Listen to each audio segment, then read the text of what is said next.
We're live. Yes. It's the Tim McKernan Show podcast.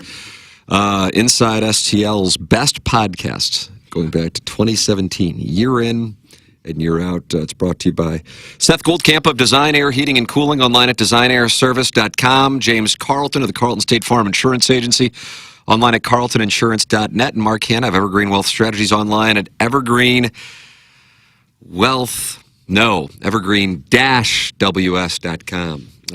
Jackson Burkett's alongside, wearing an old school hoodie. I think my hoodie, TMA hoodie, is actually older than yours. Yeah, for sure. This is an obscure one. That's this is like a pre-logo. collector's item. Yeah, that's pre, like the... It's got the rooster, but it doesn't have the circle. Yeah, it's the pre-circle logo. I had that one. Oh, did you really? That was a Christmas present. I think it got too small. What are you saying? You bulked up for the winter? No, I got it in high school. Oh. I've been a listener for quite a while now. No, I got it. Let me see what I got here. Let me tell you something.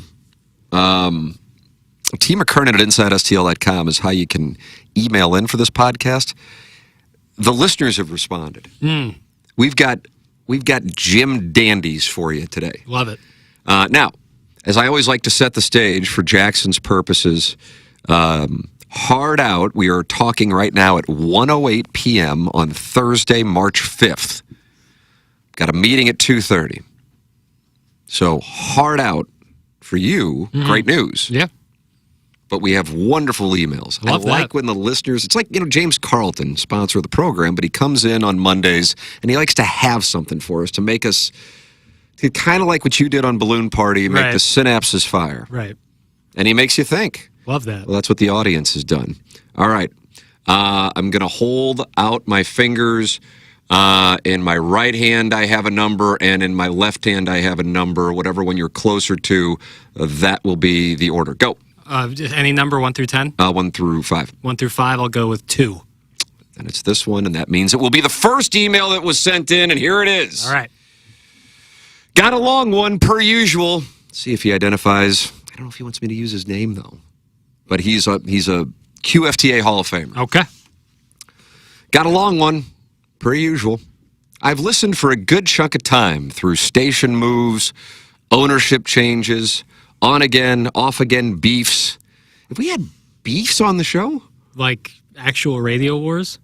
Or like people on the beefing? Program? I don't think we've had problems on the program. No. Not, but I don't want to just say, well, we haven't, and then somebody listens to this in 12 hours and goes, hey, fucktard. Never since I've been on the show has there been like inter-cast beef.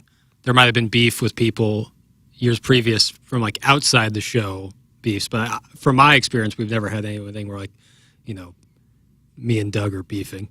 Are you and Doug beefing? Never. No. Admit it. We're brothers in arms after our week in Florida last week, 2 weeks ago. Oh, what's that supposed to mean?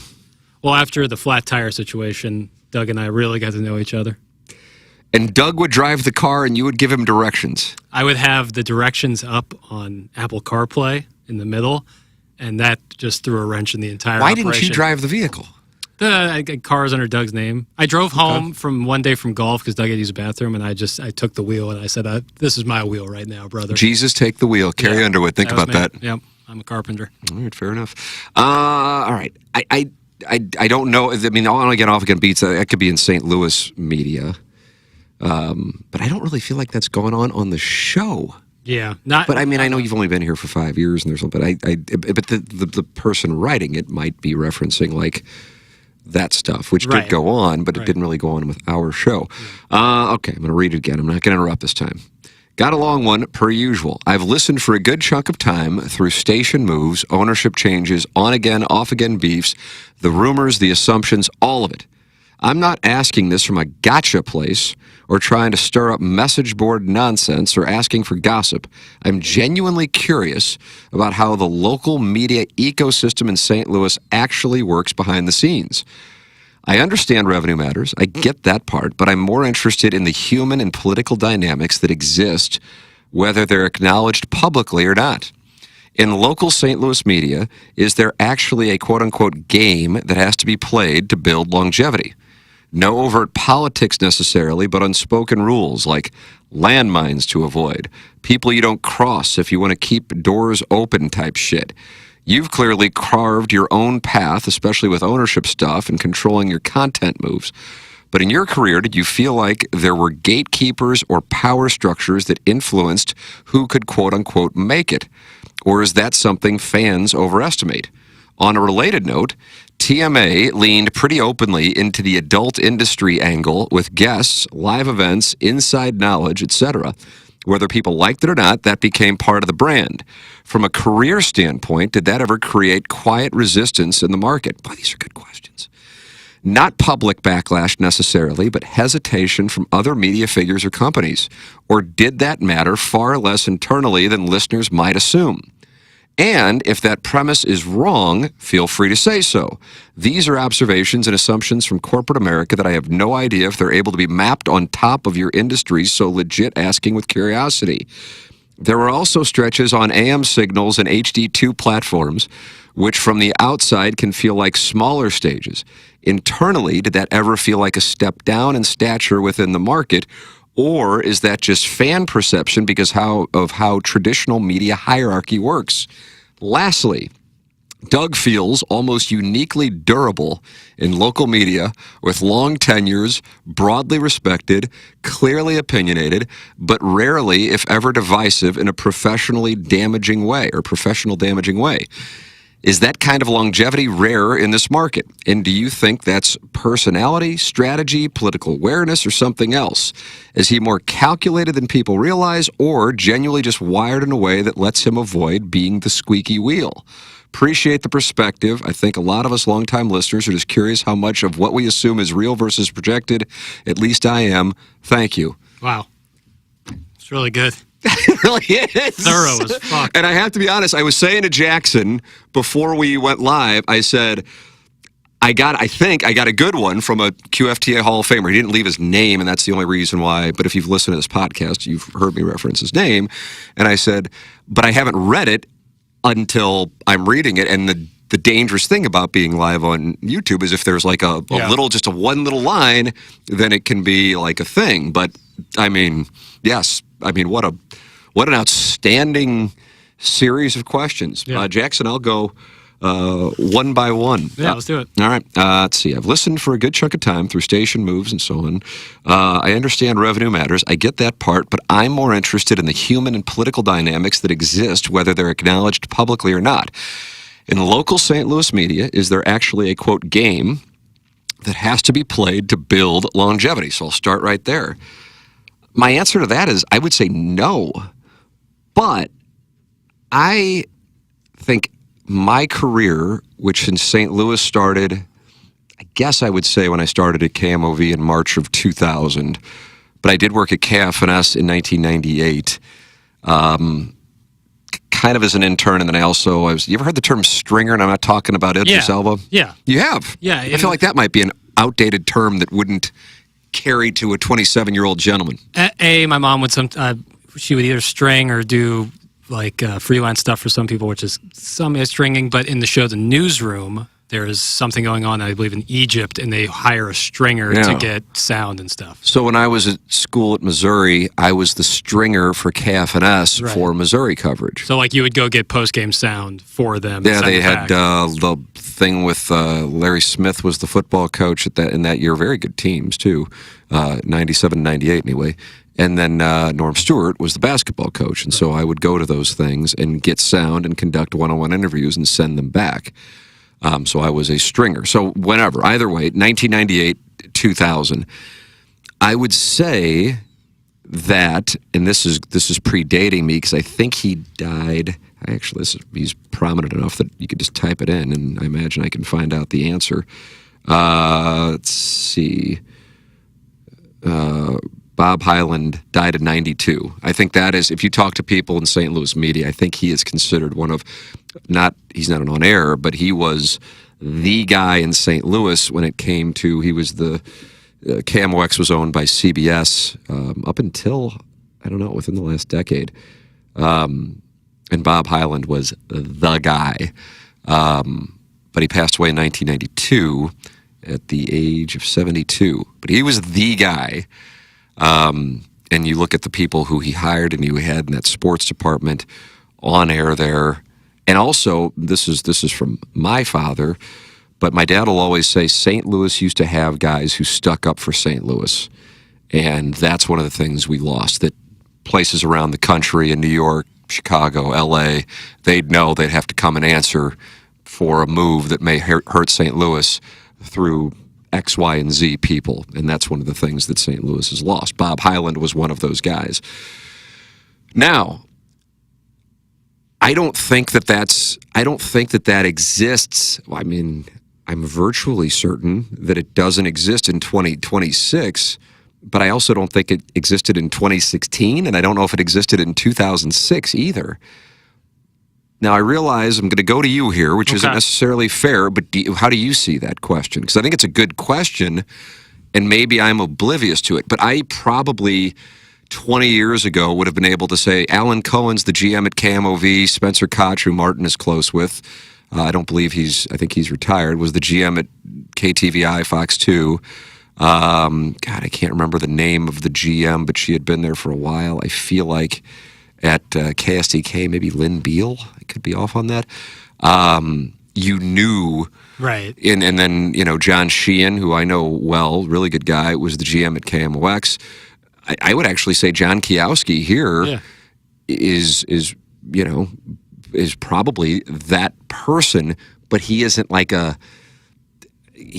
gangster. I mean, he's just like this super nice, normal guy. Yeah. But he isn't like, oh, you best not cross him guy. Right. Exactly. No, I don't know that Bob Hyland was that. I was 10. It wasn't like we crossed paths, but I got the sense that he was a guy, he was the guy who would listen to that station at all times and be on you. Yeah. No, I think just because ever since I've gotten into this business, things have changed so often, and things get merged into other things and outsourced to other places. So by the time you know something, it changes by the time you remember who's here, who's there, what's going on here, who is this person. Things just change so often. So it's hard to keep it all nailed down. In our industry now this is a general, I guess I would say global, but I suppose national, but I guess really it's global.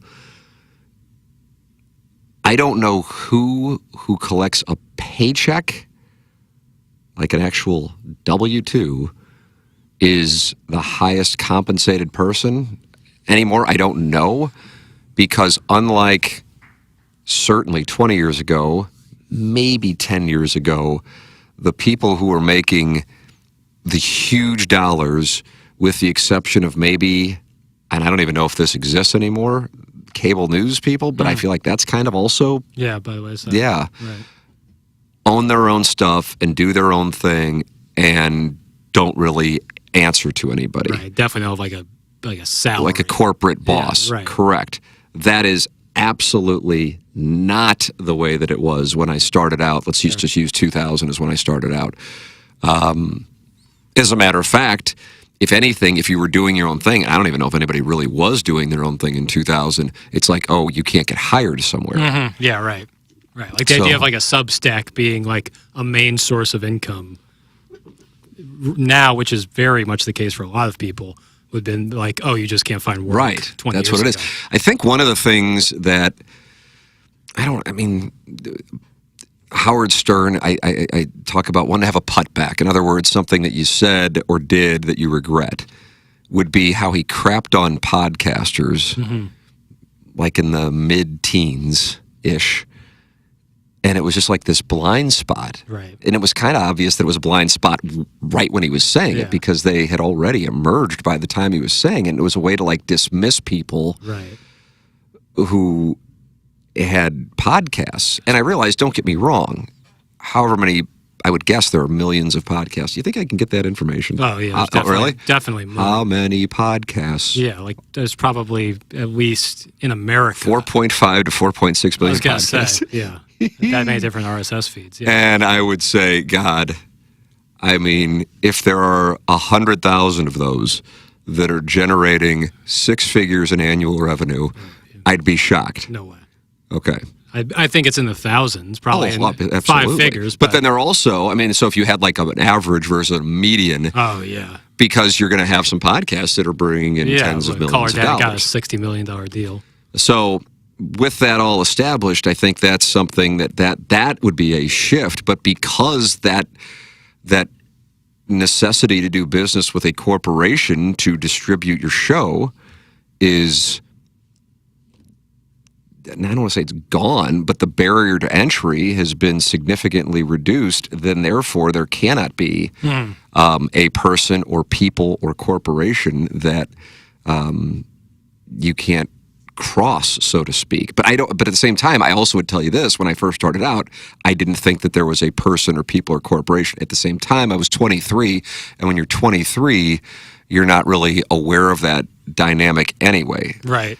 Now, you're probably not aware of it, but at the same time, here I am, 22 years older than you, and I'm saying I don't believe it exists. Yeah, I don't think that there is any individual, either corporation or individual person, that could, like, you could cross that would like blackball you completely if your life is through podcast or YouTube or Substack, or if you're like essentially an independent contractor. I don't think there's anybody that could like hold something over you to that point. Yeah. There are certain advertisers probably or podcast companies that would be like, we have no interest in ever working with this person. Yeah. But then like, and you can just distribute it. Yeah, on your then own, it makes the game just a little bit harder. You just have a YouTube channel. Yeah, right. So like I don't think there is something, there's probably like individual situations where like because of what they did or what they have done in the past that has made it very hard for them, but I don't think that there is like one person's like, oh, you crossed them, well, best of luck for your future. Yeah. I don't think that's the case. Yeah, and I agree with that. I also don't know if it was the case even 25 years ago.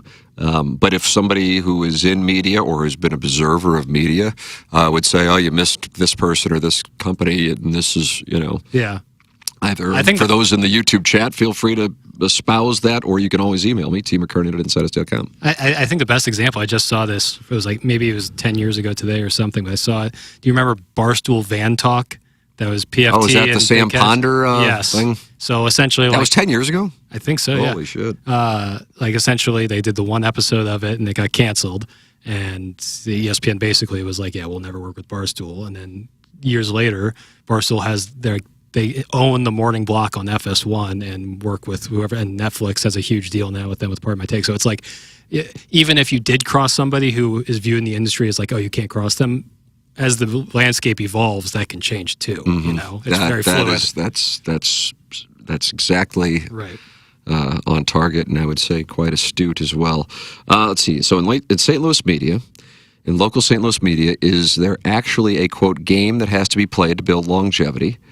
Not overt politics necessarily, but unspoken rules like landmines to avoid, people you don't cross if you want to keep doors open type shit. We just tended to that one.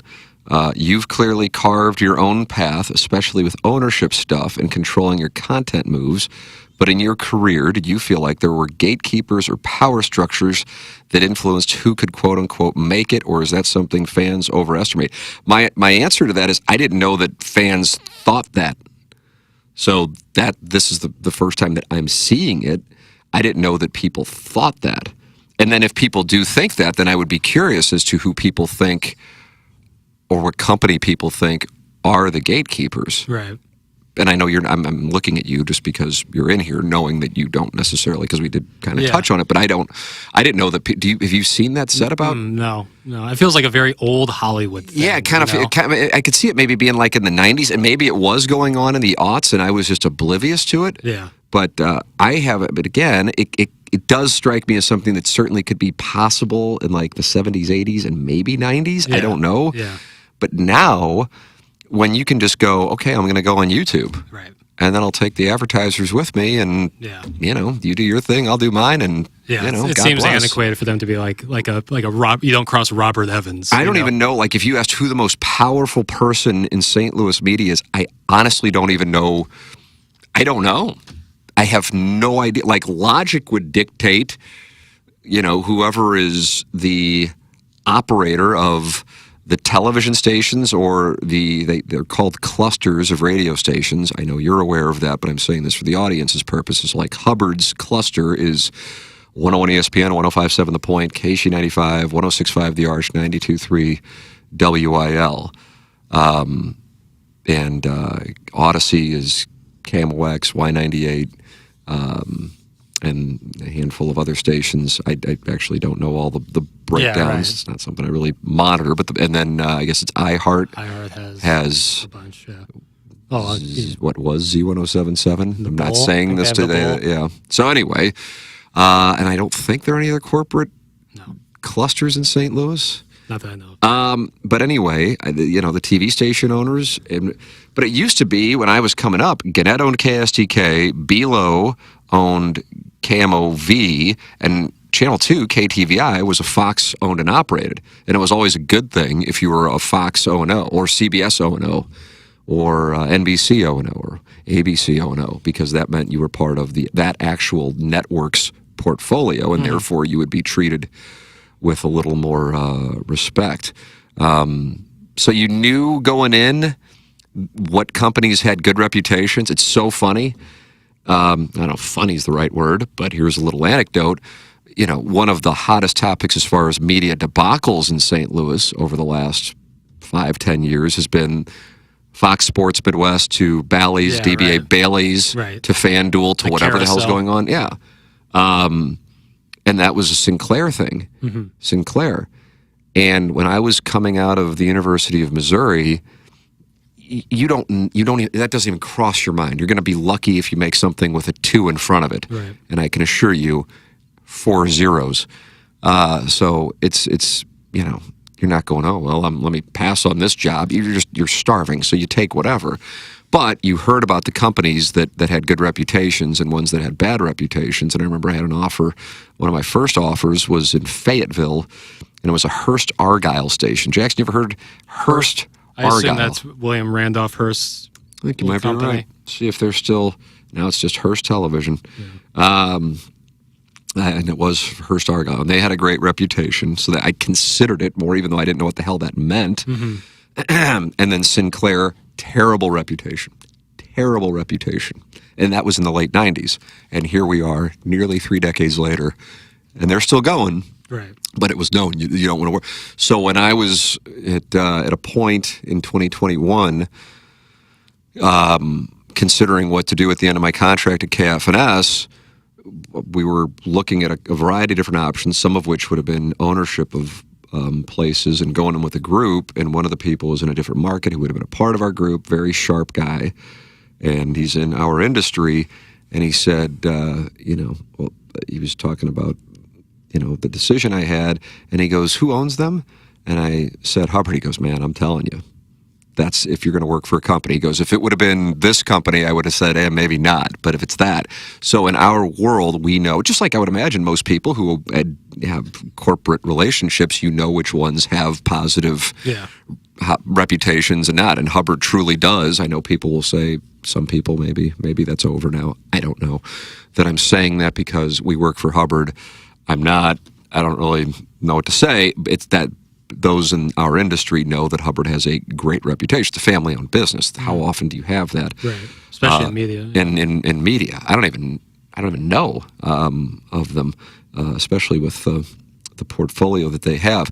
I guess my answer is that something fans overestimate. I didn't even know that fans estimated it in the first place. I'm intrigued by that there are gatekeepers keeping people out who would otherwise make it. Let me go into the YouTube chat and just see if I'm missing anything. Papers, you're not missing much.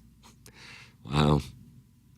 Certainly not to our conversation, I would say. Iggy just said Claiborne. Brody Herman's in there. Yeah, I think he's talking about the gatekeepers of media. Oh. I guess Claibs. Iggy's anointing Claibs. Jock Horse says Tim McKernan. I've heard he's very powerful. Yeah, he's definitely not positive. Yeah.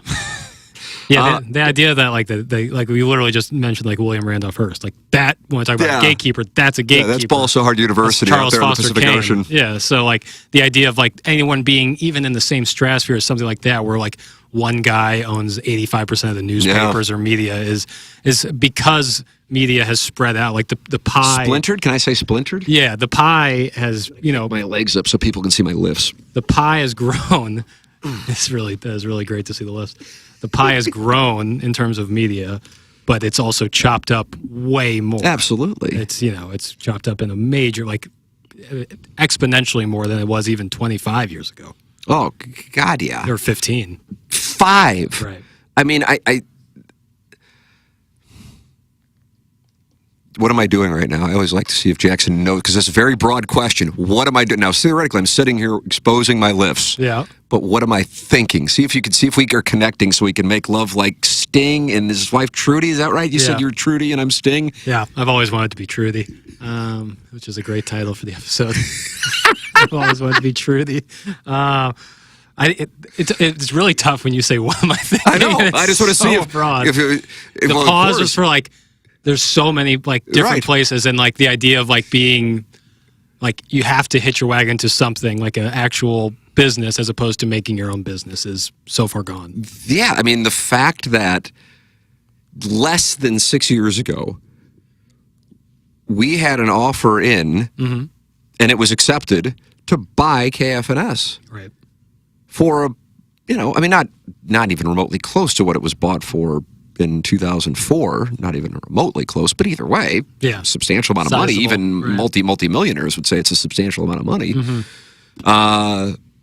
And I mean, that was less than 6 years ago. You must have seen something in the YouTube chat. Your mouth pursed. I did.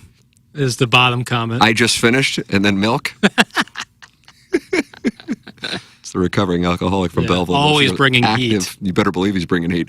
All right, let's see. So the next paragraph. On a related note, TMA leaned pretty openly into the adult industry angle with guests, live events, inside knowledge, etc. Whether people liked it or not, that became part of the brand. From a career standpoint, did that ever create quiet resistance in the market? Not public backlash necessarily, but hesitation from other media figures or companies. Or did that matter far less internally than listeners might assume? And if that premise is wrong, feel free to say so. These are observations and assumptions from corporate America that I have no idea if they're able to be mapped on top of your industry. So legit asking with curiosity. All right, whereas with the first one on the gatekeeper thing and fans overestimating it, I can't speak to what fans think because I'd never heard that premise. So I guess if somebody would present me like a thread or something like that, then I go, okay, I see what they're saying. I've never heard that. On this, I would say this is spot on. As far, like, I personally, still to this day, now here I am as a father and have been married for a long time, and nothing has changed at all. And I guess at this point, then you'd go, nothing is going to change at all if these life events don't change it. Have viewed pornography, discussing sexuality as wrong. Right. I think it's a taboo. I kind of see this, I feel like, going on with the gambling thing, where I think it's more often than not social conservatives going, well, sports gambling. Right. And I go, well, Black Sox. Yeah, right. No DraftKings or FanDuel then. Yeah. Well, Pete Rose. No DraftKings or FanDuel then. And Tim Donaghy. Yeah. No DraftKings. So it's just like a way to, like, I'm uncomfortable with it, so therefore I'm going to then... Well, it's convenient, too. Right. It's like using scripture to cast out people whose lifestyles don't match what you're comfortable with. And then you provide more scripture, and it kind of will back them into a corner. So you're welcome to not like it. I've got no problem with that. But an example that I will continue to go back with, because it truly... on this podcast, I believe live on the podcast, I was scrolling through Twitter and I saw Abigail Mack and Ella Reese were doing a scene together, and I was truly thrilled. Christmas morning. Couldn't have been more excited. Two of my favorites. And then people go, well, that's perverted. Fine, it is. It's not. In no way will I go, well, now we can't watch it together. I don't want you there. I'm going to enjoy it. I like the mental image of you and 6 listeners watching Stag together. Firing up a Abigail Mack and Ella Reese scene. I just don't, it's like cool. You don't like it or you think it's wrong. It's great. It impacts me in no way. Right. I just don't fucking care. Right. And that's not really freeing because I've never been shackled by the shame, so I don't give a fuck. But I think if one is projecting that therefore I am a demon boy because I like it, it's like, okay, I guess I'll pay the consequences when I go to hell. How's that going to affect you? Right. You'll be in heaven where you were able to judge me on earth and now you're rewarded for it up there. I'll be down in hell because I looked forward to that wonderful scene. Right. I was always and still am at peace with it. But the observation that is accurate is I do believe still to this day, it actually played out on the air. When was Jason Gassrow, Schaefer Doran? Tuesday. Tuesday. Yeah. Okay, so we're recording this on Thursday. Yeah. So Jason Gassrow, unbeknownst to us, a clip that I guess a salesperson, two salespeople asked you to clip off totally organically. Yeah. I thought he was just coming in to promote the Design Air Heating and Cooling Email of the Month prize. And then he goes, I'm kind of do my own QFTA here. And he says, with the increase in business we've gotten and other TMA clients have gotten from you guys being on 101, why didn't you do this sooner? And I'm like, to Doug's credit, he jumped in. He goes, well, yeah, they wouldn't have us. They wouldn't have us. No. And here's the thing. Now, it's not fair for me to say, but I think based on how many months now have we been on 101? 18 months-ish, I guess? Yeah. Based on both the ratings and the revenue is always the thing that's the God. I have a feeling that there might be people going, why didn't we do this sooner? Yeah. But I also, it was fine. I mean, the only thing that I suppose sucked in the sense that it didn't happen, because I didn't really care. I never cared about, the whole thing was, you want to be on a big station, selling out. I could have gone to KMOX. I don't know if there's anything bigger than KMOX. I didn't give a fuck. It doesn't matter, because I want to do the shit that I like to do with the people who I like to do it with. So that's it. There's nothing else to it.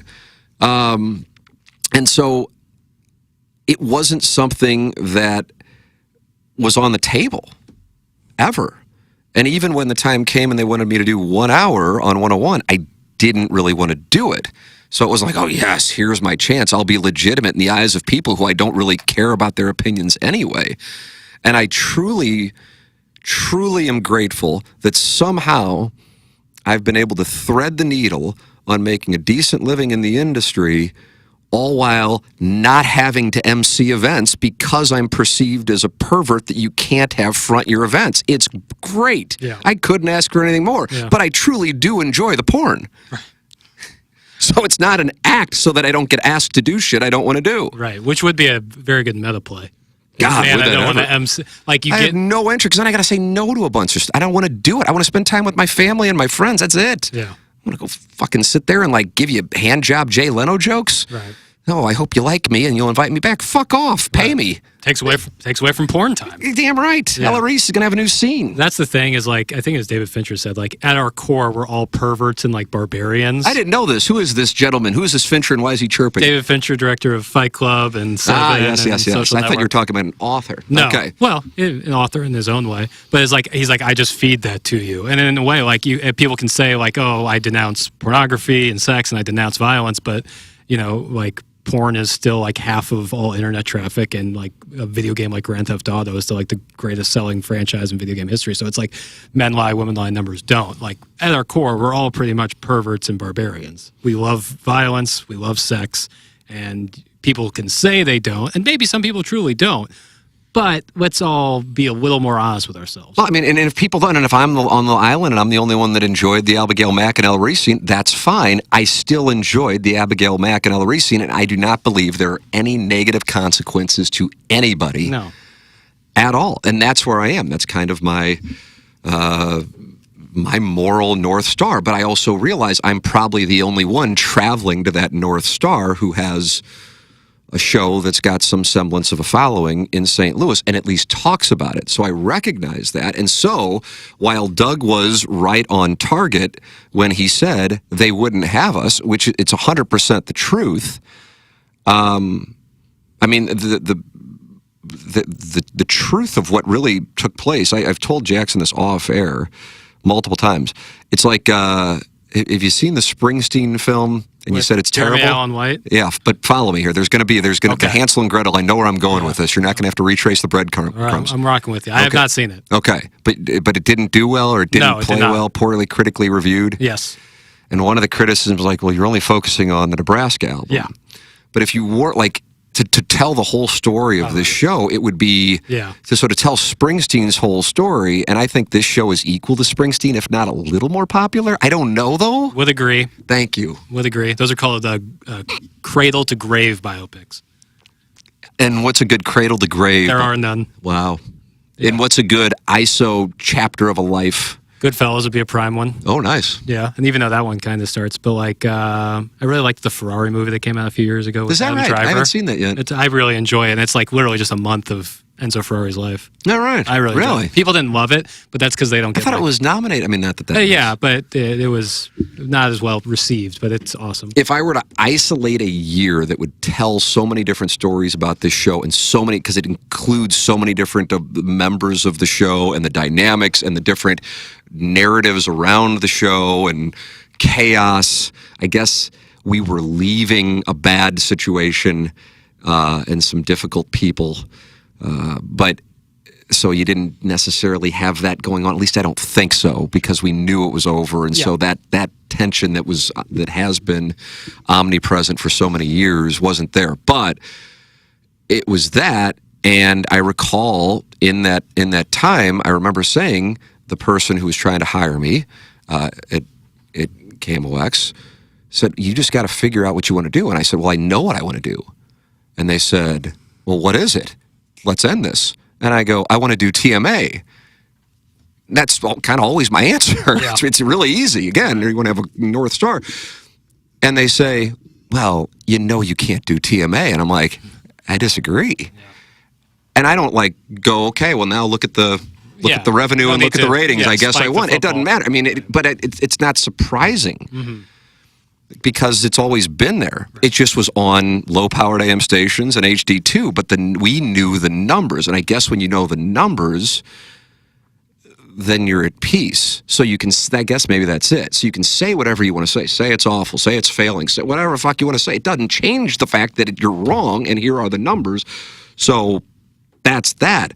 So say, well, you're a bad guy and the show sucks because you talk porn. Okay, well, here are the numbers, and here's the revenue. So fuck off. It doesn't matter. And you can say, and then don't invite me to your little clubs. Good. I don't want to be there anyway. Right. Say I'm a bad person. It's fine. That means we don't have to hang out. It's like the guy who owed Cologino money in A Bronx Tale. That's right. $20, he's out of your life. It's great. Yeah. I don't have to MC this shit. It's wonderful.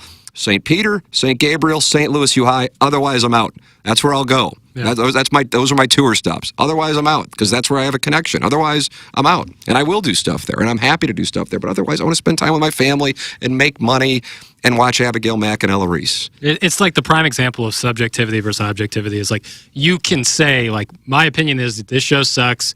You don't talk enough porn, or you talk too much porn, this, that, or the other. And that's totally fine from a subjective standpoint. But the objective is the numbers and the ratings and the revenue. It's always about the revenue. And unfortunately, companies aren't going to care what some people think from a subjective standpoint. They care about what's going to happen from an objective standpoint, and men lie, women lie, numbers don't. Are you going to go with "I've always wanted to be Trudy" or "Men lie, women lie, numbers don't"? I've always wanted to be Trudy. I think it's going to be tough. It just pops more. It's going to be tough to beat that.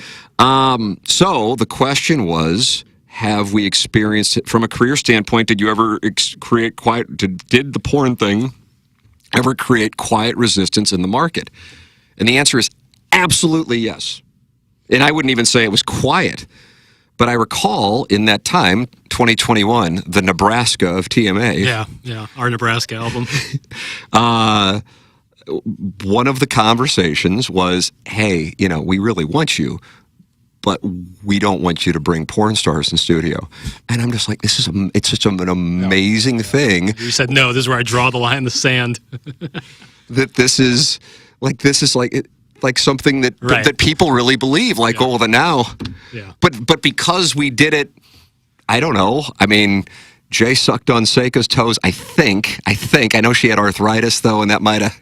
That video is unbelievable, by the Oh, way. there's still video? Oh, yeah. There's like 80 people in the studio. And 2 of them are women. And they're both getting their feet worked over.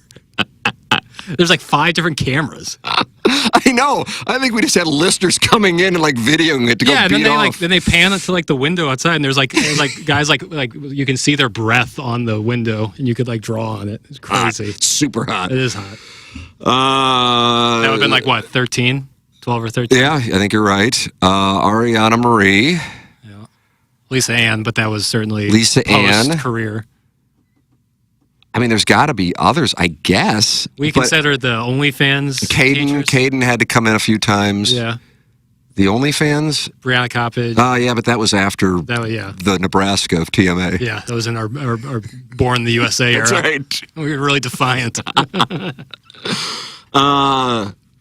And I'm just like, okay. I mean, I don't know what to say. Like part of me is like, oh, I guess I should negotiate this because this is something that isn't real and not important to me anyway. Right. So I got to give. So now I got to get. Yeah. But I'm just like, okay. I mean, I'll try to do the show without porn stars in the studio. Yeah, it's gonna be tough. It was a real thing. Right. And so in that same conversation, it's all coming full circle now, boy. Mm-hmm. Doug says to Jason Gosrow, who says, why didn't you guys do this earlier? As if they were just beating down our door and we said no. Yeah, because of the porn stars. No, we've got to be at 9:20. Not only will we not take your deal. I want to cut monster checks not only and put shows on the air that have $0 in revenue. That's my kink. Then Doug said, well, the show, was a little more risque at the time. But here's the thing that I need to try to drive home.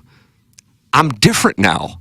And I don't know what to say. Like, when I was saying this shit, when I was in my 20s and 30s, that's the life I really was living. But I am now I've been a husband for a while, but I'm a father, and therefore I think it would be fucking weird if I came in on Mondays and I'm like, yeah, I was at the titty bar until 5 a.m. Fucking sweet. Right. Dropped $1,500 on lap dances. What'd you guys do? Pussies. Raising your kids? Yeah. Although I would like that. I think that's a fun character to run. I don't know what to say. Yeah. So that's the deal. I just happened to get on the air when I was super young and didn't care if it upset people. Right. And so, but it's also what I was doing. So that's also part of it. But I want to make this crystal clear. Like if and when my sons listen to this shit, I'll be like, yeah, I don't think there was anything wrong. Yeah. I'll tell you about the shit I actually regret. I was a shitty first husband. I'll never not regret that.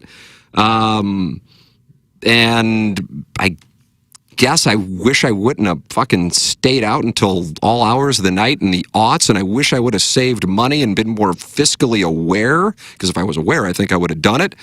But as far as the shit that I said on the show, I meant it, and I thought it, and here I am 20-some-odd years later, and I still think it. That's the truth. It's just I'm a different person now because I am a husband and a father, so that's why I suppose it's changed. But we didn't go, oh, let me clean it up now because we're on 101 and this is our big chance. Yeah. Right. Yeah, what do you think if like 101 blew us out today, we wouldn't have an audience tomorrow? Yeah, I mean, we've bounced around from some of the shittiest signals in the world. Yeah. Do you regret your golf hiatus? Yeah, that's a good one. There's a fourth one, Mount Rushmore of regrets. Yeah. Yes, in a major way. Yeah. God, I hadn't even thought about that, but now that you bring it up, now I'm in a dark place. Because of how much you're into it? Dopamine out of me. That like you literally did play. I'm a decent player, and I suppose, and it's one of those things, it's like chasing wealth. It'll never be good enough. Like if I do get to scratch, I'll go, and I got to get to +1. Yeah, it's like I remember talking to Andy Van Slyke. You want to talk about a motherfucker who'll just cut you and not give a damn. Right. And I go, how do you even swing the golf clubs? We would work out together. And when I say work out together, I want to make this clear. We were in the same area. Yeah, you'd spot him. Because I mean, what in the hell? And I go, how do you even swing a golf club now? Because he was just jacked and in his mid-60s. Right. And he goes, well, I don't. And I go, I thought you used to play all the time. He goes, I did. And I got to scratch, and I won my club championship, and then I moved on to something else. Wow. And it was just like, wow. Yeah. That's a true like pro athlete's mindset. Yes. It's like, all right, I've conquered that. Yeah, and then I moved on because I was bored with it because I had nothing else to do. Right. But yes, I think if I would have played, I stopped playing like in 2004 and didn't start playing again until 2016. I mean, what would it have done? I have no idea. But I wouldn't have played poker. That's the thing. I don't know if it's a regret or not because it taught my mind to think more process than results, which I think is a good thing. And probably helped your golf probably game. cost me a marriage. And in the end, I was profitable, but overall, I bet I lost money because I lost so much in 2004, 2005, 2006. And then I started making money in 07, 08, 09, 10. And then when the government, which likes to stay out of your business, then shut it down. In 2011. Yeah, I think I don't know. But put me to the test on that one. What about you? What's your Mount Rushmore of regrets? I'd be curious. See, you won't say it. I always say I regret not doing like studying anal abroad. when you had the chance. No, I feel like I really gave that one a good think and came to a confident You're at peace conclusion. with that? I think I'm sure that'll be. You could go get that tonight. Right, and that's the thing. And I was so green at that time. It's tough to put myself in that situation. But like, I wish I would have stayed abroad in my junior year of college instead of like being like, no, I'm going to stay in Columbia and just get hammered. Like, I look back on that now and I'm like, God damn. So that was like you had a decision. Well, yeah, I could have gone. Where were you going to go? I probably would have done like London as like the home base. When you travel, you can just travel so easily in Europe with train pass and everything. So like, it would have been great. And now working, it's like the idea of like, burning 10 days of PTO to go to Europe and the amount of money that would cost is like crazy. I would never do it. And I had a great opportunity to do it then. So I regret that. Outside of that, it would all be such like menial shit, that. Stop and taking Propecia. I just thought of another regret. You've always talked about that. Yeah. But no, I've... what about the cough thing? Maybe you should have asked her to join you? No, I think I made the right call. Just by coughing? Yeah, because I thought it was kind of smooth, I was like, what? And then she got up and left. Like if James Bond was going to have a threesome, that's how he'd probably do it. That was my mindset at the time. I can't ever... You were thinking you were... I can't regret, because I am so scrupulous, I'm so nervous about making mistakes that like, if I come to a conclusion and did it, I probably went through all the proper processes. On some things. Other things I'm totally mindless about, which is weird. Regret the things you did, not the things you wish you would have done. Yeah, that's the better way to live, but it's hard to think that way. Instead, just cough and hope. Yeah, it's a real cough. Listen, I got laid that night. I've always wanted to be Trudy. Today's episode to be just cough and hope. Yeah, cough and hope. But instead, I've always wanted to be Trudy. I've always wanted to be Trudy. I just think it's a real Easter egg for people. Once they hear that, they'll be so pleased. Boy, the JCPenney chat support's active as a hawk. I'd say. Let's see. It's got to make you feel good knowing that you didn't associate with that nonsense at. The 590 thing was. That association. We were there. We were there for a number of years. The buying it. I also have to say, though, I think we would have made it work. I really do. I don't know. I don't know. Now it's not something you think about, and I haven't thought about it for a while, but it always comes down to a sales team. It always comes down to a sales team. I can't. I say I'm like giving counsel here, but I don't know who's going to be buying up, radio stations anymore. But speaking on something that probably no longer exists, that is the thing. Now, I suppose though, if we had like a YouTube show, the thing that I would prioritize once I had the key people on the show taken care of to terms that make them happy, it would be a sales force. That's it. That's the name of the game. And then once you got that taken care of and the revenue is there, then at that point you can expand. And then ideally, then you begin creating another profitable show or two. But you got to have the sales force. It's like baseball. It might be boring, but you need pitching. But that's what you need in these things. Football, you need an offensive line. You better believe it. Yeah, you talk about Falk and Warner and Bruce and Holt. Okay, but then go through that offensive line. Right. Pace, Newton, McCollum, Timmerman, Tucker? Sounds right. I know you were one. I understand. Let's see. I'm still in this email here. But anyway, the presumption that the adult film thing it caused pushback, absolutely. Now, my counter, not to necessarily the person emailing or to people in the market who kept the show on the periphery because of it, is I think it also played a role in making the show successful. Right. Now, I want to make clear what I'm saying here. It wasn't the actual porn that made it successful, but it was, I guess, subconsciously communicating, even though that wasn't the plan, that it's like, we don't really care if it's not mainstream, we're going to do this. Because if anything, it was me doing it, maybe with Iggy, on the years Iggy was on the show. Certainly not Doug or the cat or Martin at all. I mean, like 0%, if anything, they didn't. And by the way, understandably so, because they were working for corporations that would not want to be associated with it. But I mean, Caden was first on the show in 2009. Lisa Ann, I don't know what year, but I feel like maybe like 18? 17 or 18. Is that right? Sounds right. Yeah, it had to be a Sea Monster time, because Seymour is the one who brought her on the first time. Right. Ariana Marie was in town in like 16, if I'm not mistaken. Sounds right. Yeah. I'm trying to think. Oh, Gina Lynn. But then this was a time when, like, I don't remember which stag bar it was, would bring in adult stars to feature dance, and then they would want them to come in studio to promote. That's when the great Gina Lynn, who's on The Sopranos, Jackson, is that right? Yeah, yep. She was in studio, and we didn't know it, but she had a little dog in her purse, and it escaped during the segment. Quite a stunning moment. God, what a weird time when purse dogs were really hot.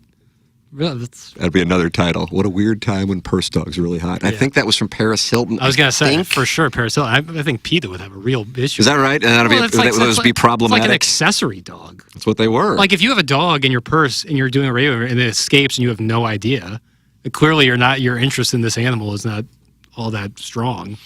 Iggy filling in some of the blanks on the Stag Star. It's Bonnie Rotten. But Iggy, I don't think we had her in studio. I feel like you and maybe the Plowhawk asked her to do an interview outside of a Hot Shots, and she was not real receptive. Well, then, who was the one who they interviewed while driving in Plowhawk's car? Ariana Marie with the great Jack of Spades. So funny.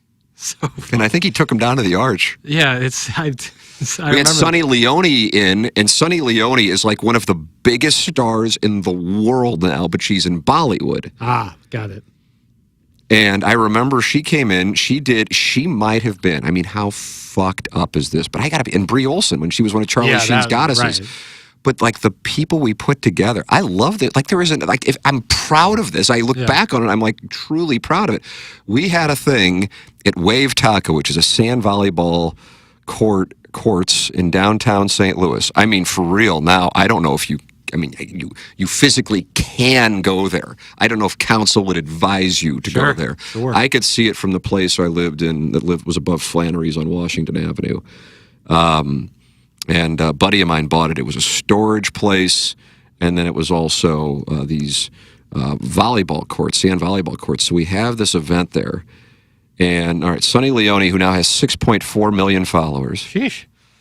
She comes there because she's featuring. She's she's a beautiful woman who also happened to do Stag. I mean, beautiful woman of Indian descent. Hence Bollywood.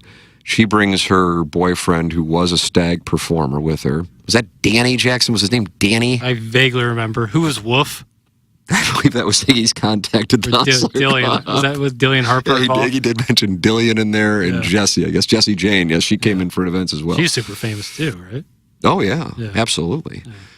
Kind of crossed over to mainstream. And so Sonny Leone is there to judge a Girl Next Door bikini contest at Wave Taco with future Vezina Trophy winning goalie Ben Bishop. Jesus.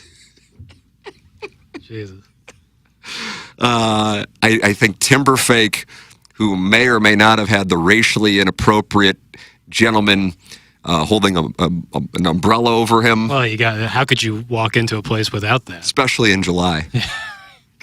And a Rams wide receiver who never took, his name was either Brooks Foster or Foster Brooks. One guy played the role of Brooks with like the little gerbil in his pocket in Shawshank, and then the other one was the Rams wide receiver. And I'll be honest with you, I always get them confused. Yeah, Foster Brooks sounds like a more likely. Brooks Foster, North Carolina wide receiver. Okay. Yep. Another monster selection there for the Rams. Was a really nice guy. I do remember that. He was with the Rams in 2009, Jets in 10, Dolphins in 10 and 11, and then the Saskatchewan Roughriders in 2012. And then he decided that'll do it. Yeah. So not Foster Brooks, Brooks Foster. Timberfake. Yeah. Vesna-winning netminder Ben Bishop, of course, and Bollywood's own, but at the time, vivid contract star Sonny Leone, and they're judging the waitress crew from the Hooters in Fairview Heights. And they're doing this on sand volleyball courts. And this is how I put food on the table. Yeah. And I got to be honest with you, I look back on it 16 years later, and I might be even more proud now than I was then. It's incredible. What a cast. What about when we had the Girl Next Door of the Year competition at Lumen in downtown St. Louis? I don't believe that event space is still open. I think so. It was a great event space. And we, of course, had the delightful Bree Olson, who was fresh off of being one of Charlie Sheen's goddesses during what was a Tiger Blood era time, along with Rich Gould, Mickey Carroll of The Wizard of Oz. Of course. Yeah. Rudy. Yeah. TMA caller fame, and if I'm not mistaken, Cardinal utility man Felipe Lopez. Jesus, we can't even get Jordan Walker on the show 5 feet away, and you guys had Felipe Lopez go down to Lumen because we brought ass. Yeah, that's it. It still work now. Yeah, they'd just be like, "Hey, no phones." Right, 100%. That's the deal. That's what we were talking about after we played golf. Didn't I bring that up with those boys? Oh yeah. May and McGreevy? Yeah. And I said, you guys can't do shit now. Yeah. Because the phones come out. Right. You got to sit in a room. Right. But if we locked up everyone's phone. Well, yeah, that's a totally different time. Yeah. There was another one with Todd Wellemeyer, who was a judge, along with Mickey Carroll, the Tedalian. Nice. I mean, this is great shit. Right. It's almost. You know what I've decided? I need more credit for what I was doing. I agree. Thank you. That's outstanding. Yeah.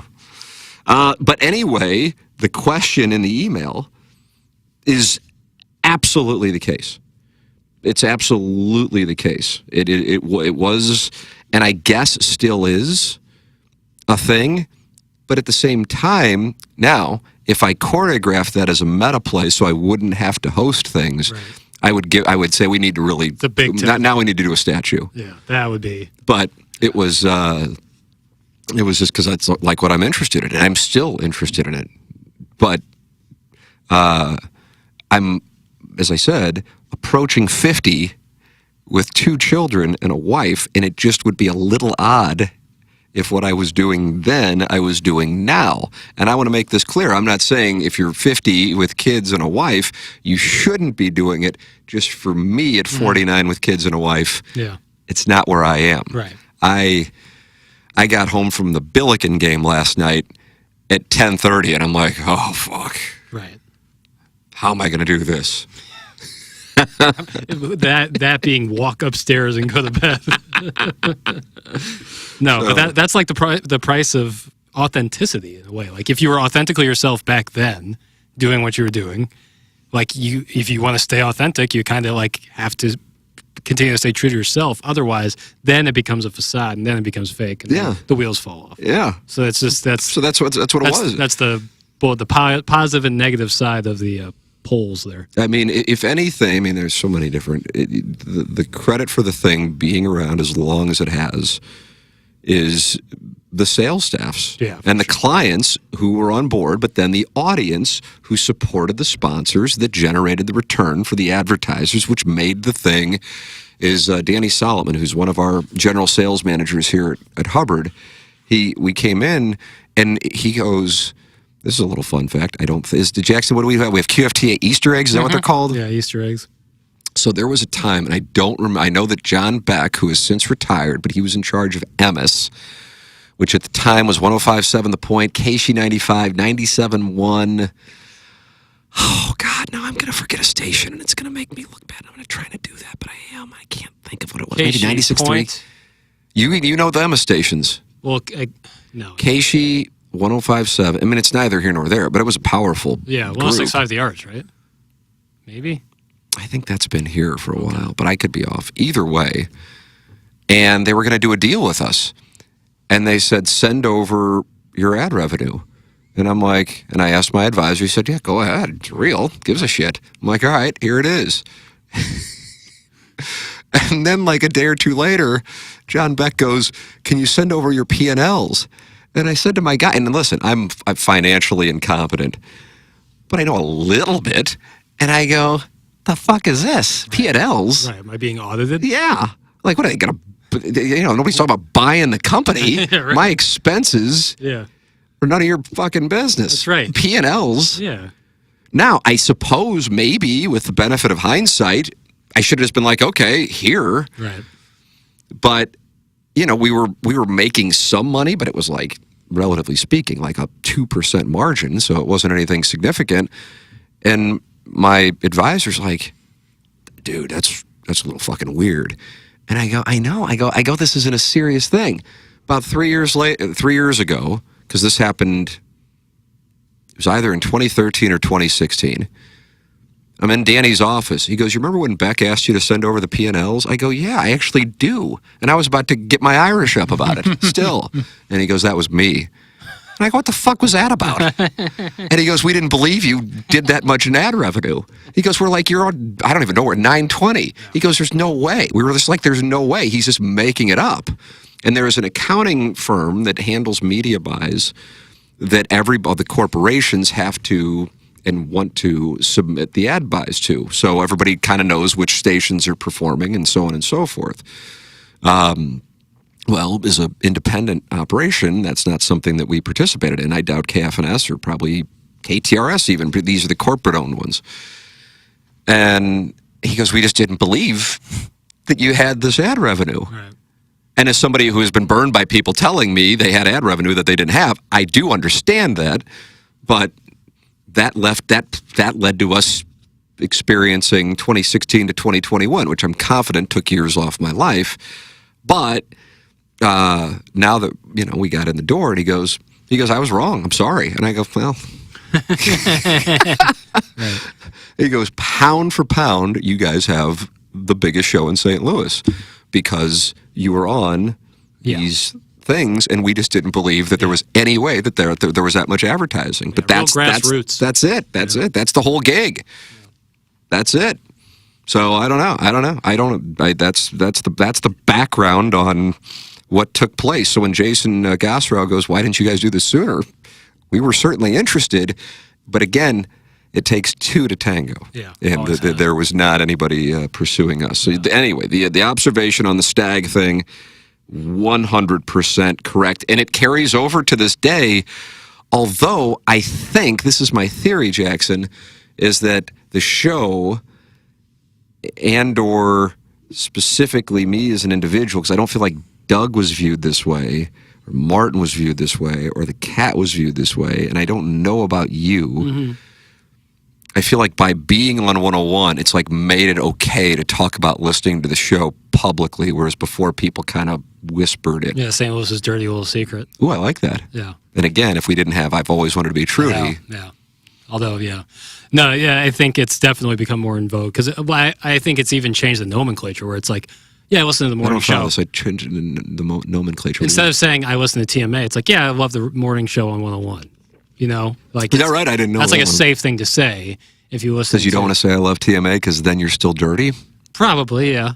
All right. I have people, when I tell people who aren't anywhere near St. Louis or anything, like what the name of the show is, I hear the morning after. They think it's like a sexual innuendo, like the morning after pill. Yeah, and it was named by a listener.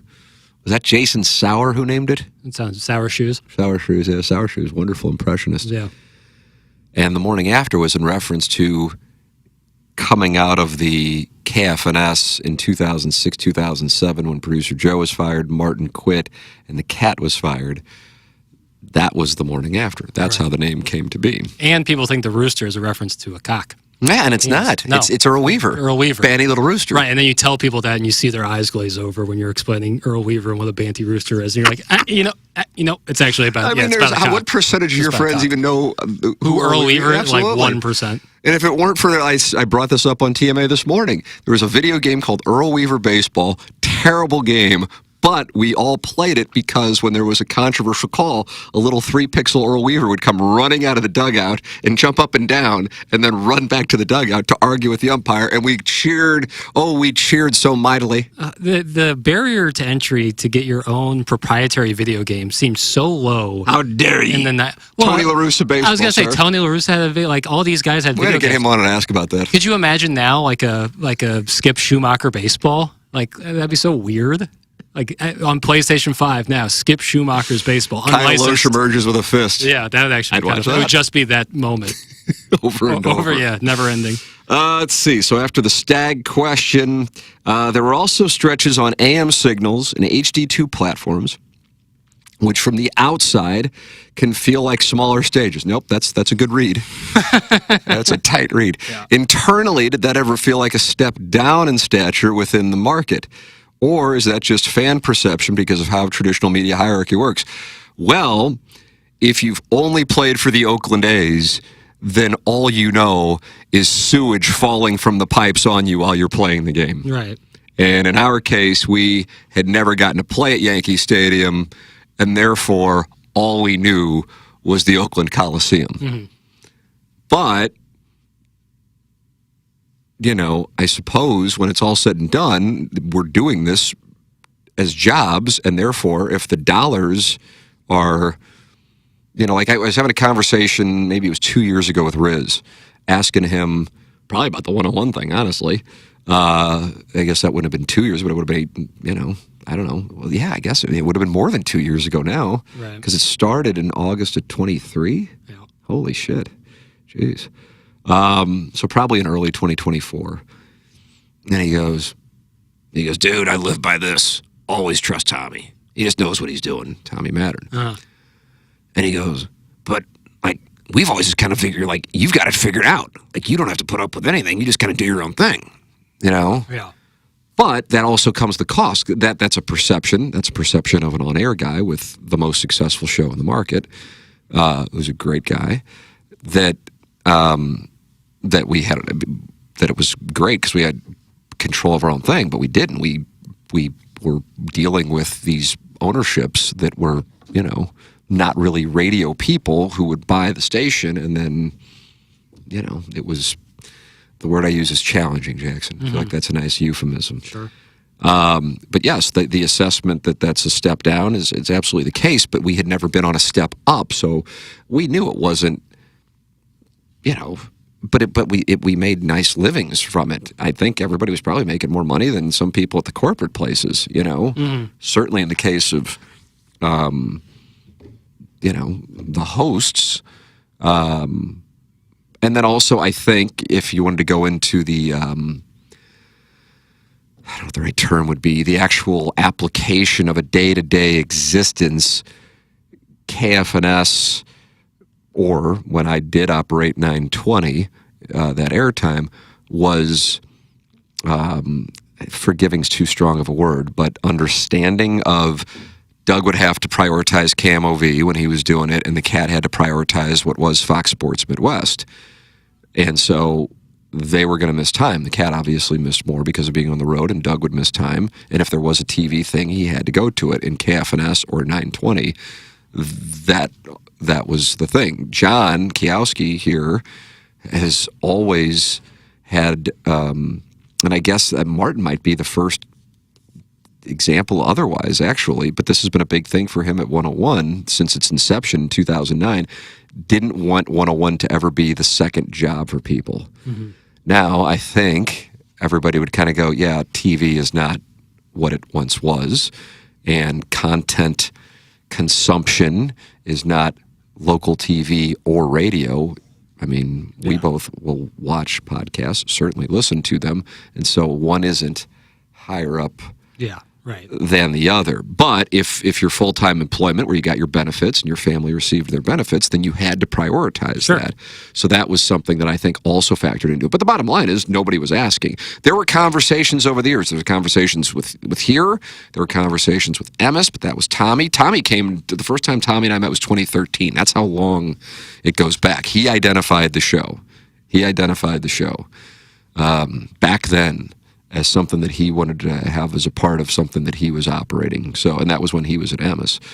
But yeah, I mean, being on those signals, yes, and that matters, and here's why it matters from a business standpoint, which I suppose people wouldn't necessarily be aware of, but I'm happy to share. Those signals, you could put whoever you think the greatest shows, podcasts, whatever, on those signals, and they're not going to get big numbers as far as ratings go because they're on these smaller signals. That's how I knew within the first 2 minutes of talking to Dan Marshall of the Man and Woman fame in 2013 that he was in big trouble, not because he wanted to put on Bubba the Love Sponge instead of TMA. That's a subjective thing. I was very confident we'd be just fine. He just wanted to move us to 9-1 and have Frank Cusimano join the show. That certainly was a move that I would think that neither party would really have wanted. But he was talking about the ratings that Bubba the Love Sponge would do, and then the ratings that a show with TMA and Frank would do. And anybody who's basing their operation of KFNS or any other smaller AM radio station on ratings is doomed. Yeah. And it also shows that you just don't know. Just like I wouldn't know about the cell phone industry. Mm-hmm. But I also know, okay, I've been successful in one thing. That doesn't mean I'll be successful in another thing. And that's when I called Kelly Chase, who's friends, well, I thought he was friends with him. Chase then said that wasn't necessarily the case. But Chase had gotten us together on a call, and I said, hey, man, this guy's going to lose a lot of money. You need to tell your friend that he's off on this. He's basing the business model on ratings. You're never going to get ratings on KFNS. Right. It doesn't mean you put Howard Stern, Rush Limbaugh, whomever. And he said, it's not my friend. I don't care. I'm just putting the two of you together. I go, okay, fine. But that you can't, you're not going to get ratings on that. So then that limits the scope of your advertising revenue to essentially what is called local direct. So whereas you will hear FanDuel, for example, I do endorsements for FanDuel on 101.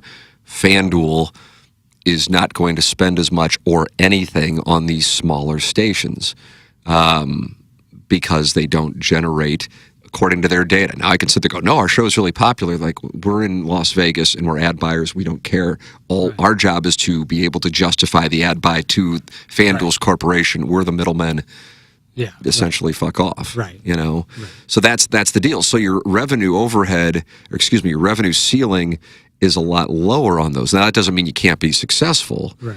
What happened in this market was when 101 went to sports, that then took, that made it very difficult for a KFNS or a 1380 to really kill it. We did fine at 920, but the margins weren't like, 20% margins or anything. We had a profit, but it wasn't like a crazy profit. But also part of that was because I was peeling off significant checks to the owner of the station for the airtime each month. Lastly, Doug feels almost uniquely durable in local media with long tenures, broadly respected, clearly opinionated, but rarely, if ever, divisive in a professional, damaging way. Is that kind of longevity rare in this market? And do you think that's personality, strategy, political awareness, or something else? Is he more calculated than people realize, or genuinely just wired in a way that lets him avoid being the squeaky wheel? Appreciate the perspective. I think a lot of us longtime listeners are just curious how much of what we assume is real versus projected. At least I am. It's a great email. Monster tip of the cap for the email. And specific on that final question, Doug is when it comes to what can be perceived, I suppose, as drama, it's just like, nah, whatever. We'll be fine, and we'll probably laugh about it in a few months. That's the way I would describe it. I don't think in the approaching 19 years that we have done a show together that we have had an issue. And I'm not talking about like me and Doug interpersonally, but I'll include me and Doug interpersonally, an issue where somebody's going, hey, Doug said this or Doug did that. And I would also tell you, I can speak to working with Doug for 5 years in television, and it's just, I mean, professional's such a broad word, but that's the best. there's no bullshit. He just does the job. You know he's going to be there. You know he's going to do the job. You know it's going to work. And you would kind of think that would be super common, but I guess it's not all that common. And so when you have somebody like that, places such as KMOV, where he was for however many years, and now this show where it's approaching 20 years, go, well, God, you don't want to mess with that because you don't find those too often. Right. There's a consummate professional, consistent as shit, just always there, always unbelievably talented, good attitude, great work ethic. There's nothing it's like a 5-tool player. And like you said, you would think that's the minimum requirement, but when you've been in it, you know that some people just aren't like that, or that people don't often meet the minimum requirement. So when Doug does that and then goes above and beyond with his talent and his attitude and, doing both morning radio and evening news for however long he did, it's just, that's why, that's how you be successful, And everyone can be the on-time professional, good attitude, good work ethic. That's attainable, but the talent is what then separates you. Right. Yeah, I feel like I want to try to drive. It's as low maintenance of a person than you could possibly have in the workplace. Yeah, with as high of consistency. It's like Tony Gwynn, right? Yeah, Ripken. Yeah, he's going to be there. He's going to do the job. He's not going to cause a sliver of bullshit. Yep. He's going to do whatever he's asked to do without ever complaining, and he's going to perform at a high level. I mean, whenever he decides to shut it down, that will suck. Yeah. At the same time, I'll be so damn happy for him because I would. I don't know. Maybe he won't. I kind of operate on the premise that he'll move somewhere, maybe get a place somewhere where it's warm weather year round. But who knows? I don't know. At the same time, he's always like, well, "What am I going to do?" He always says he's that's when people start shutting down, both mentally and physically, is when you just don't do anything. Right. So in his mind, it's I can sit here and gab and crack wise for 4 hours and then go home and work out. And he was telling me this morning, he's my weekdays are so the consistency. He's I show up at the same time, I drink the same drink, do the same show, go work out, leave at the same time, eat at the same time, eat essentially the same meals, watch the same thing at night. He's everything is scripted. I mean, he's I like that. He's got John's son. Yep. He's got his son. Yep. They're all right here. Yep. And then who knows if Greg will come back at some point. I don't know. It's obviously not my business, but I mean, you've got your family right here. Yeah. So I mean, if Doug's doing this show 5 years from now, he might go, "Oh God." Yeah. But I'd be like, "Oh, that's the greatest thing ever." Awesome. Yeah. So but I mean, it's because there's just no drama. I got to tell you this though. I know he's only been on the show now, at least in the second go round. And Martin, it's also the same thing. I guess what I would say regarding Martin, and I think you would say this about me, is I don't know if I'd say always thinking about the show, but we're thinking about the show. Right. I would say not always thinking about the show because I didn't think about, we probably should get somebody on regarding the NHL trade deadline until 6 this morning. And now all of a sudden Jackson's in guest getting mode, which isn't really something that Jackson is good or enjoys. Right. Good at or enjoys. That your words. And I think that, but I mean, at this point now with so many podcasts and whatever, it's not easy to get those guys on unless you have some kind of relationship. It's just it's also just kind of a little outdated, and it's not what our show does anyway. So, but in this particular case, considering you got this decision by Colton Parayko that was lurking out there, and whatever else goes on, that I'm like, oh yeah, this probably be good. And then I'm like, this is something I knew was there 12 hours earlier, but I had gone to the St. Louis University game with my son and one of his friends and one of his friends' dads, and so it just. And like I said, I got home at 10:30, and that might as well have been 5 in the morning. Right, yeah. All bets are off at that point. You're crawling up the stairs to get to bed. Let's see. Doug will still be going after Tim retires. That's from Mr. Burkett's Rideshare. he'll get to a certain point where he's like, now it's just for records. Like I have to keep going. Like wheel me in. I swear to you, and maybe I'm wrong, and I might be, but I mean, I'm maybe it kind of gives you an idea of like Doug's approach. Like if I called Doug and said, "Hey, you know what? My wife and I decided, and I talked with John. You know, I'm going to stop doing the show. I'm going to stop doing it at the end of the month, and then they're going to put, you know, whatever BK and Ferrario on in mornings. Yeah. You know, so the show's going to be over at the end of March." He'd be like, "Oh, okay. All right, sounds good. Where are you guys going to live?" Yeah. The sentiment wouldn't necessarily. There would not be some. It's that's where he is. But here's the thing: you go, well, that's because he's, you know, essentially retired from television. Mm-hmm. But I think if that would have been 10 years ago, I mean, I'm telling you, it was some barbecue thing. We were doing the show on Market Street, and we were in a break, and he goes, "Hey, I forgot to tell you, I think I might have to stop doing the show because KMOV got mad about something. Right. I didn't even say it, but they're mad, and I can't afford to upset them. I'll let you know, but I think I might have to stop doing the show." And I'm like, "Yeah, the fuck?" It's like saying, like how someone says, like, "My shoe's untied." Yeah, and I'm just like, okay. Right. I mean, I can't do anything about it, so you know, let me know. I suppose I don't be a motherfucker, but we'll do what we got to do. Yeah. And it's that's how it'll go down. Yeah. That's how it'll go down. Yeah, there will not be some grand sentence like when they were celebrating Craig on the Today Show. I honestly, that's how I would want Doug to go out. So he has to go through one more iota of hell before he actually shuts it down. Does he have to be celebrated? His family comes into the station. Oh my God! Yeah, that's how I want it to happen. If Doug had his case, he would do the show like normal, and then like in the last 5 minutes of the show, he'd be like, "This is my last show ever." And you know what? I think that kind of would be it. Yeah, he would want no pageantry. It's like when an athlete does like, "I'm going to retire at the end of this season," so they get the retirement tour.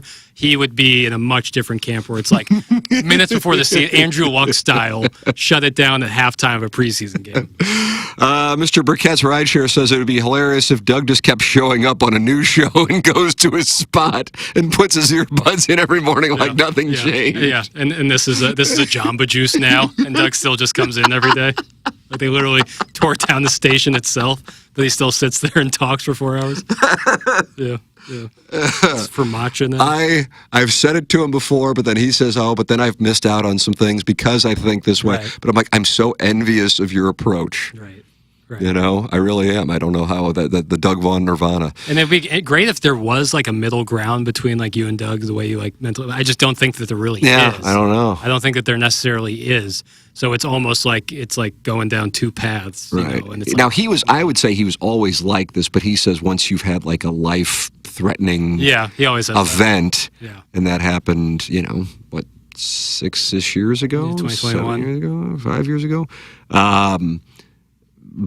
But he was like this anyway. I mean, the story that I did tell about, you know, calling him and saying, "Hey, this could be an issue," and he was okay. Well, just let me know. We'll laugh about it in a few months, and that was it. And I'm just like, oh, that was It's always easy with that's the deal. Yeah. Wonderful email there. I was planning on reading this other one. We'll save that, I guess. You can always email in tmckernan@insidestl.com.